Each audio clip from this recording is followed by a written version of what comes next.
I think that sometimes the staffing ratios will also have a big impact on being able to get outdoors.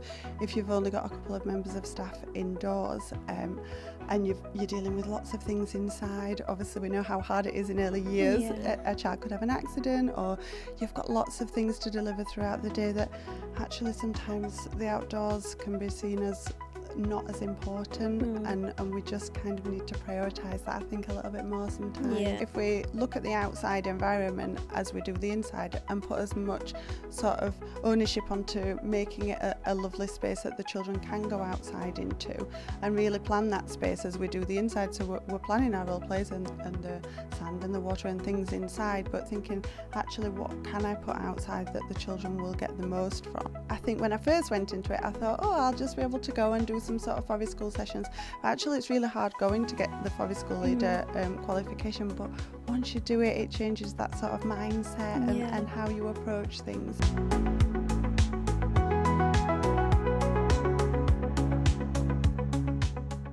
Hello and thanks for tuning in to another episode of the Early Bloom podcast. For today's conversation, we're welcoming Katie Taylor. Katie is a teacher, a EYFS consultant and a forest school leader.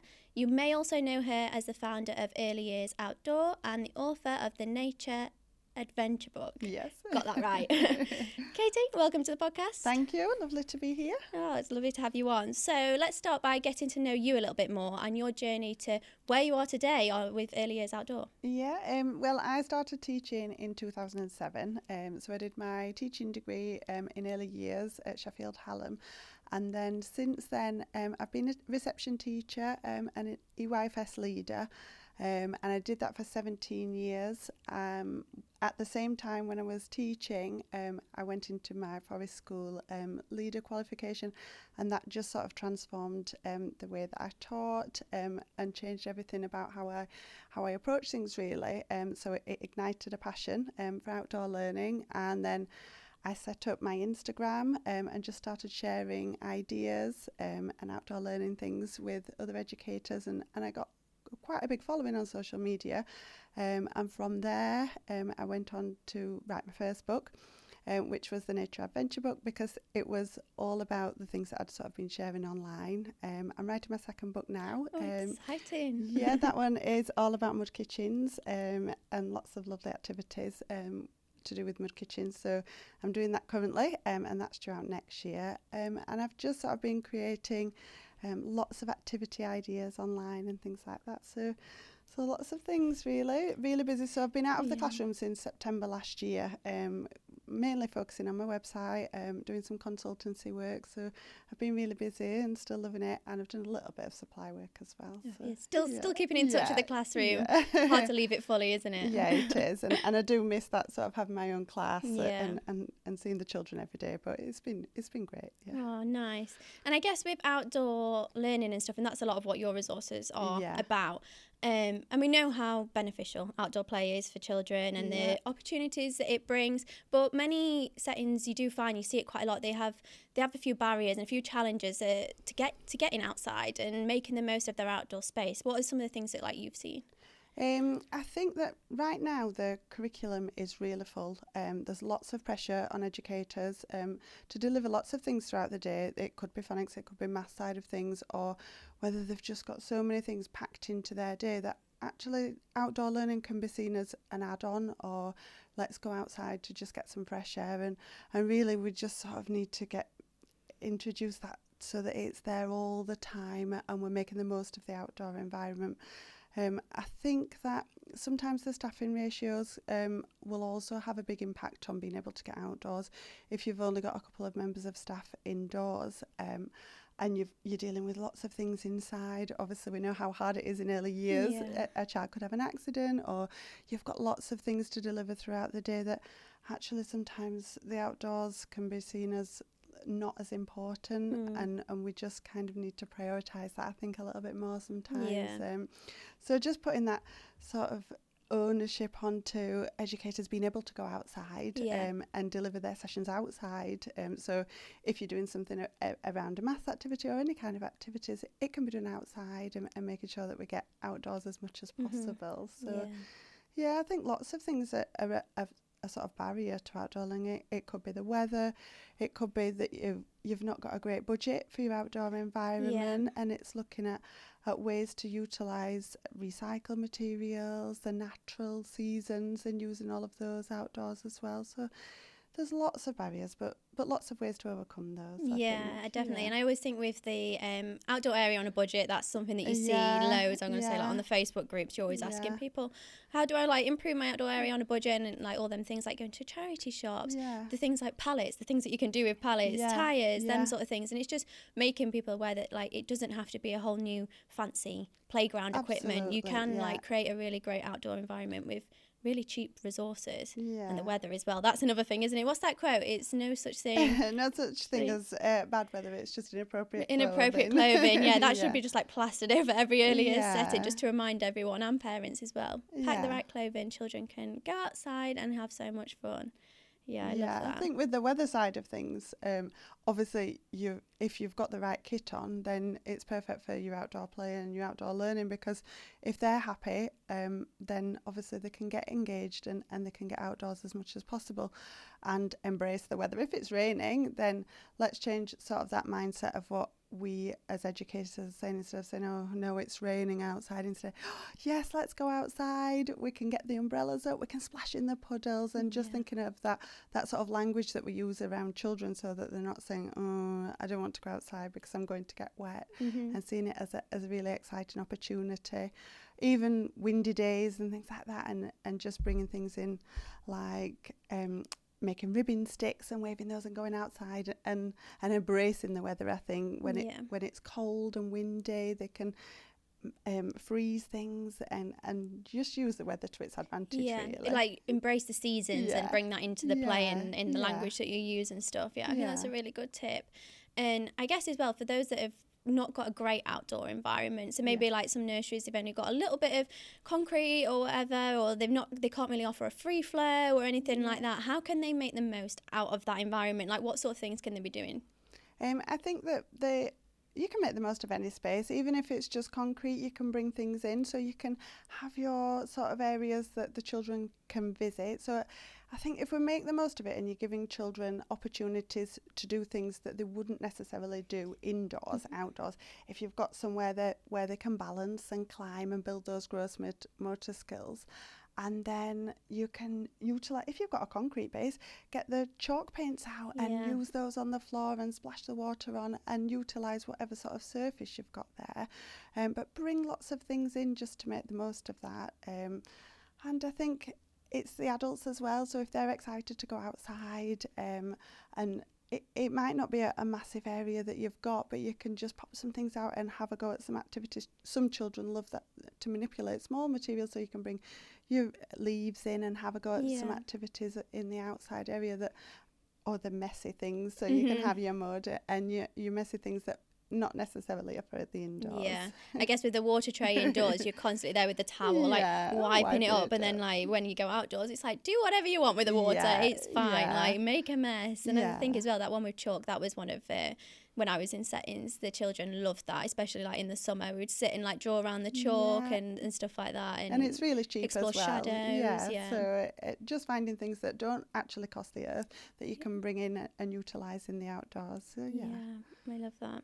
And I guess we touched on it a little bit. It's like making the outdoor play purposeful as well, because you said as well, like, some people, you see it as like, oh, let's just get outdoors and let off a bit of steam. I mean, I used to work in a toddler room, and we didn't have free flow, but it was certain times of the day when we go outside, and we'd sometimes bring that forward because we're like, oh my gosh, these toddlers are going crazy in this room, let's get them outside. But then you're not really necessarily thinking of the learning side of it. You're kind of just thinking of get them out, let off some steam. But actually, if you think about it in a different way, and think about the environment as an extra learning, an extra classroom, that sort of thing, it can have so much more benefit than just letting them out and letting off some steam. Yeah, absolutely. And I think if we look at the outside environment as we do the inside, and put as much sort of ownership onto making it a lovely space that the children can go outside into, and really plan that space as we do the inside. So we're planning our role plays and the sand and the water and things inside, but thinking, actually, what can I put outside that the children will get the most from, and you using all of those areas and thinking, actually, if the children aren't really great at their fine motor skills, or if they're struggling with some of those gross motor skills, which they need later on in their education, let's put something outside and make the most of that, and think, actually, this outside environment is going to build that whole child, and it's going to build all those skills that they need. So it's just as important. It's not just outdoor play. It builds the whole child, doesn't it? And definitely. And I think that's a good tip as well. We used to do it where we obviously pay a lot of attention to setting up the indoor environment, and then it would come to going outside, and it's like, oh, we've got nothing out there, what do we do? And we like made a big effort to have it on our planning, and like everyone would like say some of their key children, what do they need to be working on outdoors, what opportunities can outdoor offer them, and then it made us start thinking about it a lot more rather than just go outside. And I think that's definitely a good way. I think everything that you do indoors you can definitely teach outdoors, sometimes in a more meaningful way to the children, because they just want to be outside, and they need that fresh air, and that sort of, it's great for the well-being as well, not just that sort of academic side of things. It's perfect for everything. So definitely. And you said at the beginning, and we know that you've done quite a bit with forest schools, and I guess that's another part that settings can consider as well. I think from my understanding of forest school, we never really did it in my nursery, but can some of them, do they follow a programme? Yeah, so forest school it's building sort of that holistic child. It is something that you can do. So you can choose whether you just do sort of outdoor learning, and you can build your curriculum and on that, or you can go into a forest school side of things. When I decided to go into it, I did a bit of research, and it's not easy. I think when I first went into it, I thought, I'll just be able to go and do some sort of forest school sessions. But actually, it's really hard going to get the forest school leader qualification. But once you do it, it changes that sort of mindset and how you approach things. And it's all about building that sort of holistic development. It's child-led, so it's not this week we're going to do this, next week we're going to do this. And it's sustained over a long period of time. So it's not just a one-off, let's do a forest school session. If you're continuously going into your forest school's outdoor area, mainly a forest, but you can use outdoor spaces as long as it's a natural space. And then the children develop their skills in there based on what they want to do. So if they love building dens, climbing, you just let the children go with that and see what they're interested in and build up those skills when they're out there. So you can introduce fires, which is amazing. And some people are quite apprehensive about having a fire with children, but do you know, it's amazing for them to even be able to light their own fire and letting them use a flint and steel.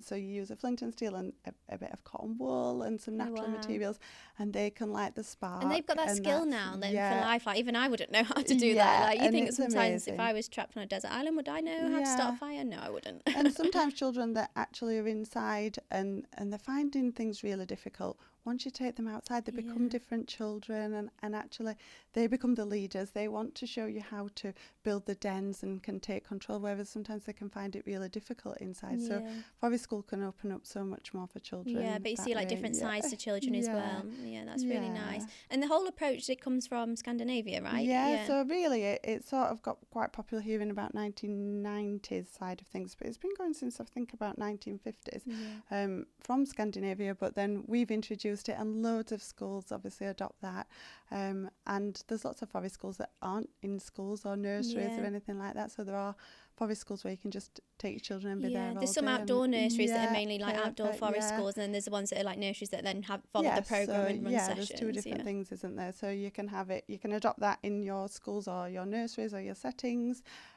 or you can have a full outdoor forest school. And I always think like probably people think forest, does it have to be in a forest? Like, but people like who have nurseries in like cities and stuff, like say for like a nursery in London, they can still do it, can't they? Like find that space.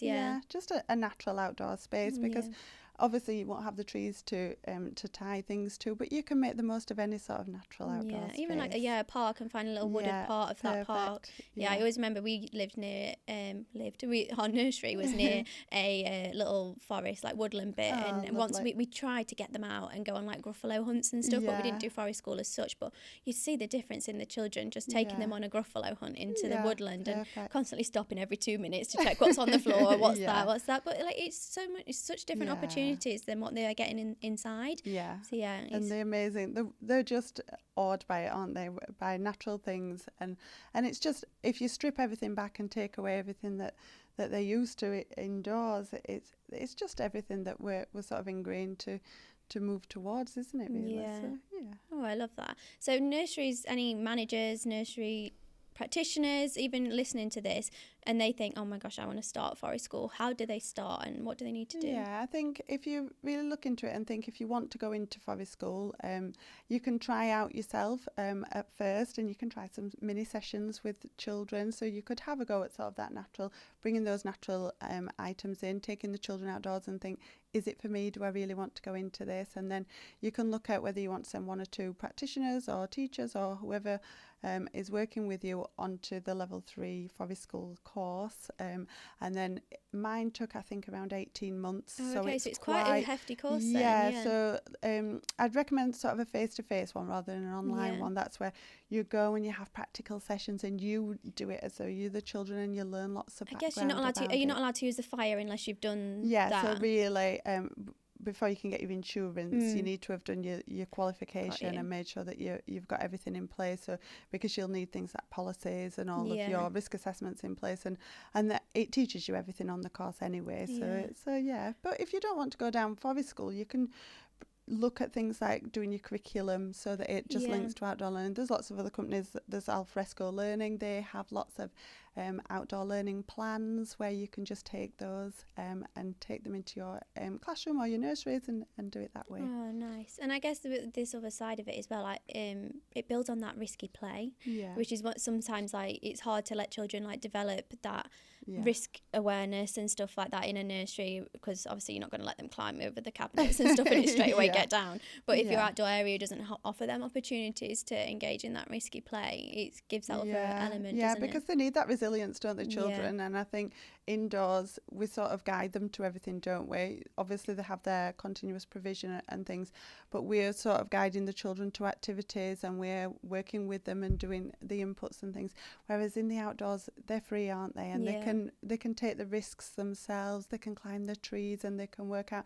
actually what happens if I put my leg here and my hand here without someone saying don't do that, don't do this. And it's us sort of facilitating that rather than pressuring the children into activities and being there as a guide and helping them. So, I love that. And it's the language as well with that sort of thing, because you do see it's very hard to get out of the mindset of saying be careful and changing it. I mean, even like to this day when I see my nieces and nephews, automatically I'm like, be careful, but I'm like, then I have to like check myself and think, no, don't say that. Like, think of different ways that you can like and just tell them thinking to about where do you think you might put your foot to be safe, or what would happen if we did this, and it's changing your mindset, isn't it? And we always obviously want to look after the children, but allowing them to have their own risks and take those on their own, then that's how they will build up that resilience and that risk taking themselves. Because if a child's always been getting told like be careful when they're engaging in risky play, then you might do one of them forest school sessions where they have the opportunity to do fire, but they're like, oh no, like I don't want to do that, and it's already that instilled, resistance, can't it? And then they're a little bit apprehensive to try new things because we're always telling them, oh, maybe be careful there, don't do this, and let them just have autonomy to just go and do that themselves. I love that. I want to be in a setting that's like that. It's one thing that makes me want to go back into settings, like doing that sort of thing. And I guess with forest school, or even just outdoor in general, like you've got so many resources and you've made so many things, but what are some of your favourite activities to do with the children? I absolutely love the fire side of things. I think with the young children, when they first make that spark and they make a fire themselves, I think that is amazing. But obviously that comes with forest school. And I think for activity side of things, have you heard of Happazone, with the Japanese art of bashing nature? So you'd have just a piece of maybe material and some hammers pajamas and some nature, and they can bash that and the pigments come through. From like the leaves and stuff? Yeah, so you could get a flower or a petal or anything like that, and the leaves from... fresh ones are better, and you put them down, and they could have a go at making their name or just a picture, and then they hammer them with the hammer, and it comes through, and you can use that for bunting, for pictures. I love that. So, yeah, I love doing that with them, and obviously all the skills involved in that, their gross motor skills, they're hammering away, they're using their fine motor skills, hand-eye coordination. So I love that one. But even like just things like making little nature ones and having a go at that. So I love it all.